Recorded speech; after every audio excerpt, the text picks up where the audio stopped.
Дополнителна плата за 4 месеци за работата на октомвриските избори кои што току завршија и дополнителни 5 плати за изборите во декември минатата година. Едногласно зад затворени врати се изгласале членовите на Државната изборна комисија, објави американскиот амбасадор Джес Бејли. Амбасадорот кој го отвори ова прашање посочува дека треба да се сврти вниманието кон тоа дали е ова легално, но дури и да е легално, се отвора дилемата за потребата од транспарентност. The State Election Commission is an independent agency.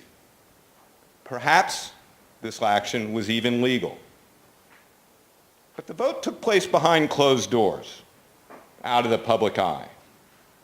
And for an agency with many needs, what does that say about leadership priorities?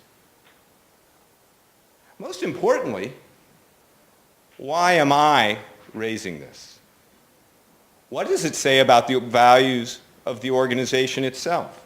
Членовите на Државната изборна комисија и вработените имаат право на надоместоци, реагираат од највисокото изборно тело за изнесениот став на амбасадорот Джес Бејли дека во комисијата се поделиле бонуси за изборите. Посочуваат дека и покрај тоа право решиле на јавна седница да расправаат за предлог одлуката за отповикување на донесените решенија за определување на доместок за членовите и за вработените во стручната служба за спроведените избори. По објавата на амбасадорот Бејли и многобројните реакции во пошироката јавност, од ДИК додаваат дека од распишување до завршување на изборите се во постојано заседание, континуирано, без оглед на неработните денови и празниците, и работниот ден најчесто трае повеќе од 20 часа.